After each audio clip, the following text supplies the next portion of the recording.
তারপর আমরা এই সূত্রের সাহায্যে এই টপিকের মানে চার্লসের সূত্রের অঙ্কগুলো করব। এই দুটো সূত্রের মধ্যে এমন একটা ধ্রুবক পদ বলো যেটা সবসময় স্থির থাকে। তাহলে আমার 0 ডিগ্রি উষ্ণতায় আয়তন কি ছিল V0, আর সেটারই 273 অংশ। হ্যালো এভরিওয়ান, আজকে আমরা দেখব এই গ্যাসের আচরণ চ্যাপ্টারের পার্ট 1-এ আমরা করেছিলাম বয়েলের সূত্র, আর পার্ট 2-তে রয়েছে আমাদের চার্লসের সূত্র। এই চার্লসের সূত্রে আমরা আজকে সূত্রটা কি, তার মধ্যে কি কি স্থির পদ আছে, এর গাণিতিক রূপটা একটু জেনে নেব, কারণ এবার মাধ্যমিকে চলে এসেছিল 2026-এ, তাও একটু বলে দেবো কি করে আসলো ওর গাণিতিক রূপটা। ওটা হচ্ছে পরম স্কেলের সাহায্যে, কেলভিন স্কেলের সাহায্যে ওটা আমরা বের করব। তারপর আমরা ওই সূত্রের সাহায্যে এই টপিকের মানে চার্লসের সূত্রের অঙ্কগুলো করব। তো প্রথমে শুরু করা যাক। এখানে কি বলেছে, চার্লসের সূত্রে বলা আছে স্থির চাপে নির্দিষ্ট ভরে কোনো গ্যাসের আয়তন প্রতি 1 ডিগ্রি উষ্ণতা বৃদ্ধি বা হ্রাসের জন্য, উষ্ণতা বৃদ্ধি হতে পারে কোনো সময় হ্রাসও হতে পারে, তাই উষ্ণতা বৃদ্ধি বা হ্রাসের জন্য সংশ্লিষ্ট গ্যাসের মানে যতটা গ্যাস নেওয়া হয়েছিল তার 0 ডিগ্রি উষ্ণতায় যে আয়তন হয় তার 1/273 অংশ বৃদ্ধি বা হ্রাস হচ্ছে। বৃদ্ধি কখন হবে? যখন উষ্ণতা বৃদ্ধি হবে। হ্রাস কখন হবে? যখন উষ্ণতা হ্রাস হবে। ঠিক আছে, তাহলে এখানে আমরা দুটো জিনিস বুঝতে পারছি। যদি আয়তনকে ভি আর উষ্ণতাকে টি ধরা হয়, ঠিক আছে, উষ্ণতাকে টি ধরা হয়, তাহলে উষ্ণতা যদি বৃদ্ধি পায়, বৃদ্ধি, তাহলে আয়তনটা কি হচ্ছে? বৃদ্ধি পাবে। ঠিক আছে, আর উষ্ণতা যদি কমে তাহলে আয়তনটাও কমবে। ঠিক আছে, তাহলে উষ্ণতা আর আয়তনের মধ্যে সম্পর্কটা কি হলো? সমানুপাতিক, মানে ভি প্রপোর্শনাল টি। এই বড় হাতের টিটা কেন হবে এটা যখন গাণিতিক রূপ করবো তখন বুঝিয়ে দেবো। তো এই সূত্রের মধ্যে আপাতত আমরা কি দেখতে পারলাম যে কোন কোন পদগুলো স্থির আছে।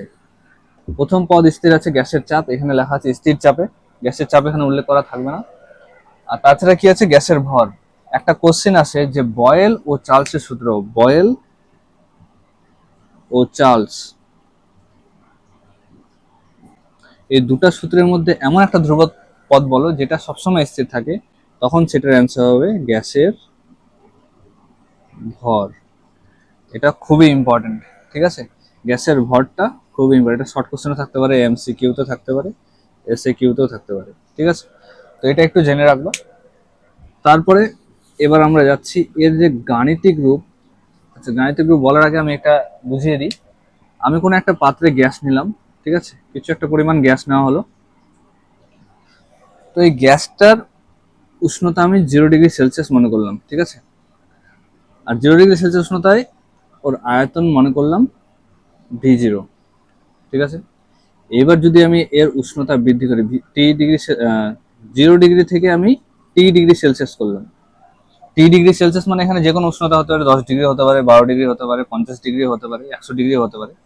তাহলে নিশ্চয়ই আয়তনটাও চেঞ্জ হবে, যেহেতু উষ্ণতা বৃদ্ধি করেছে এখানে, যেহেতু সামনে কিছু প্লাস আছে, উষ্ণতা বৃদ্ধি হয়েছে, তাই এখানে আয়তনটা বৃদ্ধি হবে। এই আয়তনটা কি করে বৃদ্ধি হবে?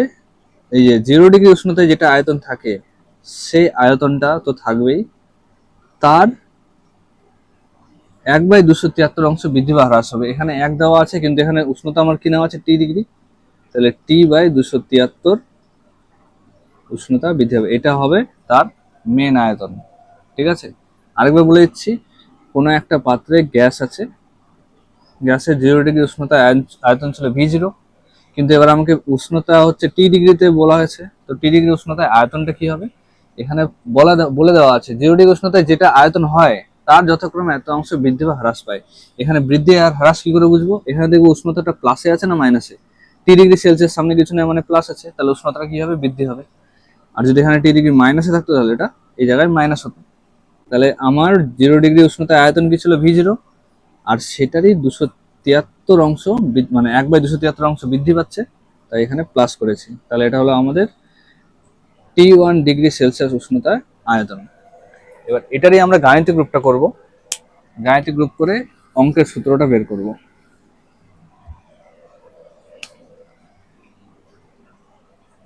গাণিতিক রূপ।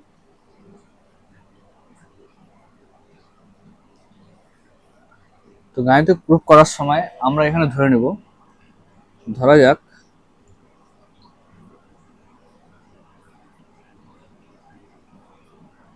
0 ডিগ্রি সেলসিয়াস,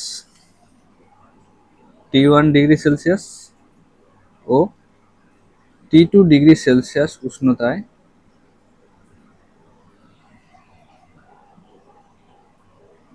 কোনো গ্যাসের আয়তন যথাক্রমে V0, 0 degree উষ্ণতায় V0, T1 উষ্ণতায় V1 ও T2 উষ্ণতায় V2। ঠিক আছে, 0 ডিগ্রি উষ্ণতায় আয়তন V0, T1 ডিগ্রি সেলসিয়াস উষ্ণতায় V1 আর T2 ডিগ্রি সেলসিয়াস উষ্ণতায় V2। তাহলে এখানে আমরা চার্লসের সূত্র অনুযায়ী লিখতে পারি, চার্লসের সূত্রানুযায়ী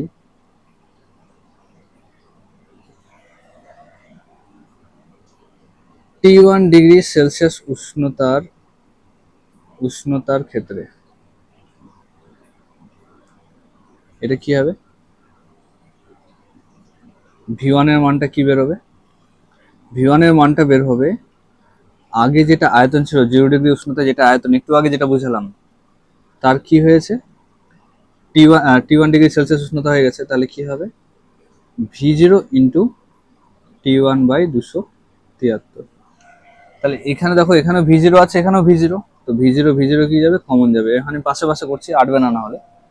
তাহলে এখানে কমন গেল V0, তাহলে এই জায়গায় থাকবে 1 প্লাস V0 তো কমন নিয়ে নিয়েছি বাইরে, তাহলে এখানে থাকবে T1 বাই 273। তারপরে লাইনে কি হবে,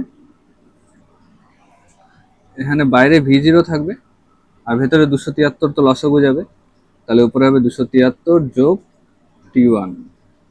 আর লাস্ট লাইনে আমরা কি পাবো, একটা জিনিস আমাদের মনে রাখতে হবে, কোনো ক্ষেত্রে আমাকে যদি বলে যে T1 ডিগ্রি সেলসিয়াস উষ্ণতা আছে, এটাকে নিয়ে যাবো আমি কেলভিনে। আচ্ছা, কেলভিনে নিয়ে যেতে গেলে আমাদের কি করতে হবে, টি এর সাথে 273 যোগ করতে হবে, তাহলে ওটা কেলভিন হয়ে যাবে। ঠিক আছে, ডিগ্রি সেলসিয়াসকে কেলভিনে নিয়ে গেলে 273 যোগ করতে হয়। সেম এখানে দেখো 273 এর সাথে T1 যোগ আছে, তাহলে এটা কি হয়ে যাবে, এখানে V0 আছে ইন্টু, এটাকে বড় হাতের T1 মনে করলাম, আর নিচে আছে 273। আমি কি বললাম, যদি ডিগ্রি সেলসিয়াসে কোনো উষ্ণতা থাকে, এই T1টা কি ছিল, ডিগ্রি সেলসিয়াসে ছিল, সেখান থেকে যদি আমাকে কেলভিনে নিয়ে যেতে হয়, তার সাথে 273 যোগ করতে হবে। এখানে অলরেডি 273 যোগ করা আছে, তাহলে এই টোটালটাকে আমি কি লিখতে পারি, বড় হাতের T1, আর বাকি বাইরে V0 ছিল আর নিচে 273 হলো। সেম ভাবে V2 এর ক্ষেত্রে আমরা বের করব, V0 প্লাস V2 এর ক্ষেত্রে উষ্ণতা কি হবে, T2, তাহলে V0 into T2 by 273। Same প্রসেসে যাব, এবার V0 কমন নিব, 1 প্লাস এখানে হবে T2 বাই 273, এখানে V0, এখানে কি করব, 273 আবার লসাগু নিব, উপরে থাকবে 273 যোগ T2, তাহলে এই T2টা হয়ে যাবে আমাদের বড় হাতের T2 বাই 273। এটাকে 1 নং সমীকরণ দেবো, এটাকে 2 নং। ঠিক আছে, 1 ও 2 নংকে ভাগ করে পাই, ভাগ করে কি পাবো, এখানে আছে V1 বাই V2। এটার ক্ষেত্রে আমাদের কি বেরোলো, প্রথমটাতে V0 ইন্টু T1 বাই 273, আর দ্বিতীয়টার ক্ষেত্রে V2 ক্ষেত্রে কি বেরোলো, V0 ইন্টু T2 বাই 273। বোঝা গেল, এখান থেকে এটা বের করার পর ভাগ করলাম, এটা ভাগ এটা হলো সমান সমান, এবারে এই দুটো সংখ্যা আছে ভাগ করলাম, সমান সমান এবারে আছে V0 ইন্টু T1 বাই 273, আর নিচে আছে V0 into T2 by 273। V0 কাটলো, 273 কাটলো, তাহলে আমাদের কি থাকলো, V1 by V2 is equal two T1 by T2। এবার যদি আমি কোনাকুনি গুণ করে দিই তাহলে কি হবে, আচ্ছা কোনাকুনি গুণ করার দরকার নেই, V1 by T1 is equal two V2 by T2। আমরা কি করলাম, টিটাকে এখানে নিচে নিয়ে চলে আসলাম, এই V2টাকে এখানে নিয়ে গেলাম। ঠিক আছে, তাহলে এটা আমাদের হয়ে গেল অঙ্কের সূত্র, V1 by T1 is equal two V2 by T2। এটা হচ্ছে আমাদের অঙ্কের সূত্র। ঠিক আছে, আর এখান থেকে আমাদের প্রমাণ করা যায় যে ভি এর সাথে কি হচ্ছে, টিটা প্রপোর্শনাল হচ্ছে। এটা হচ্ছে আমাদের চার্লসের সূত্রের গাণিতিক রূপ। এবার আমরা এই সূত্র দিয়ে অঙ্ক করব। সূত্রটা কি বললাম, V1 by T1 is equal two V2 by T2। এই সূত্র দিয়ে, এটা হচ্ছে কিসের সূত্র, চার্লসের সূত্র, চার্লসের সূত্রে অঙ্ক করব। তো আমি এখানে একটা অঙ্ক টুকলাম, বইয়ের অঙ্ক, ইম্পর্টেন্ট অঙ্ক। -3 ডিগ্রি সেলসিয়াস উষ্ণতায় কিছু পরিমাণ গ্যাসের আয়তন ছিল 750 সেমি কিউব। চাপ স্থির রাখা হয়েছে, কোন উষ্ণতায় গ্যাসের আয়তন হবে 1 লিটার। আগে এখানে কি কি দেওয়া আছে ওগুলা লিখবো, সূত্র মাথায় আনার দরকার নেই। প্রথম প্রথম আগে দেখবো কি কি দেওয়া আছে, সেটাকে টুকবো। মাধ্যমিকে তো বলে দেওয়া থাকবে না যে এটা বয়েলের সূত্রের অঙ্ক না চার্লসের সূত্রের অঙ্ক বা অন্য কোনো সূত্রের অঙ্ক। তাই আগে আমরা অঙ্কতে কি দেওয়া আছে ওটাকে পরপর টুকবো। দেওয়া আছে অঙ্কটা পরে এইটুকু বোঝা গেল যে উষ্ণতা আছে, আয়তন দেওয়া আছে তার। এখানে উষ্ণতা চাইছে, তার আয়তন দেওয়া আছে। তাহলে উষ্ণতার আয়তন দেওয়া আছে ডবল ডবল। তাহলে প্রাথমিক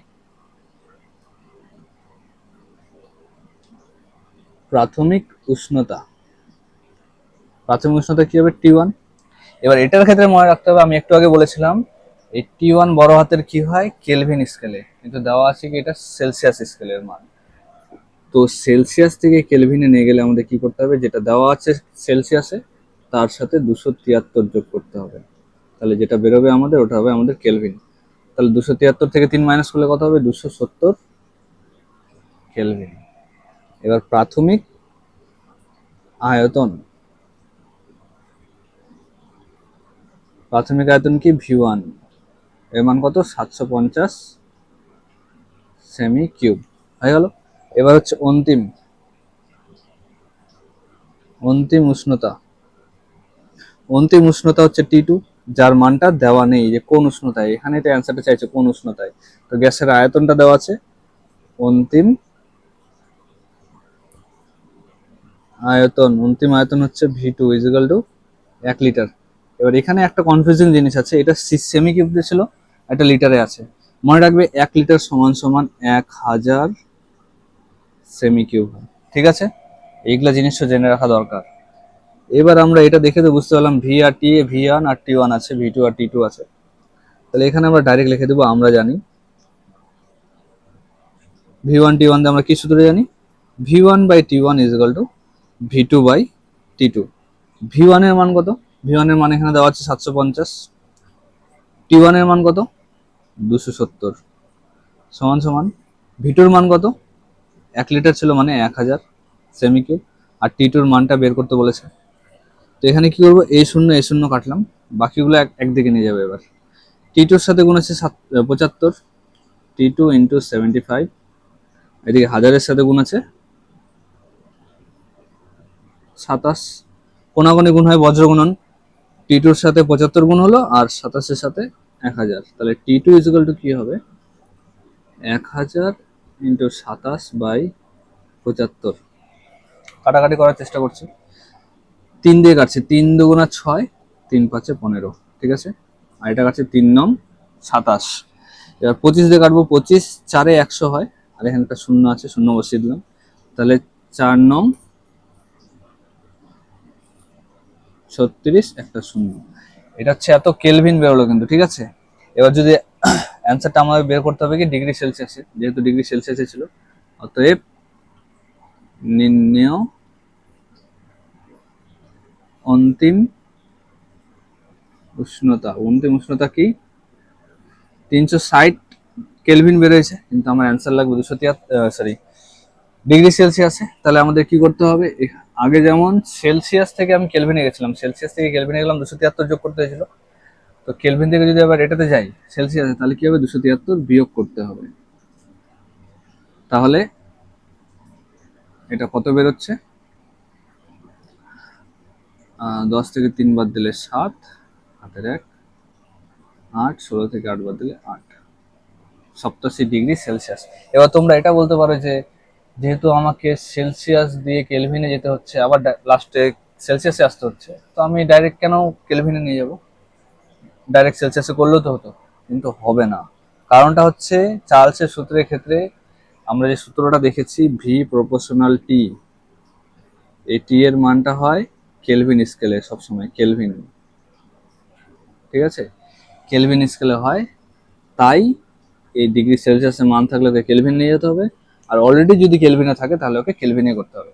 অঙ্ক এরকমই থাকবে প্রায়। আরো যদি এরকম টাইপের অঙ্ক চাও তো আমাকে কমেন্টে জানাবা,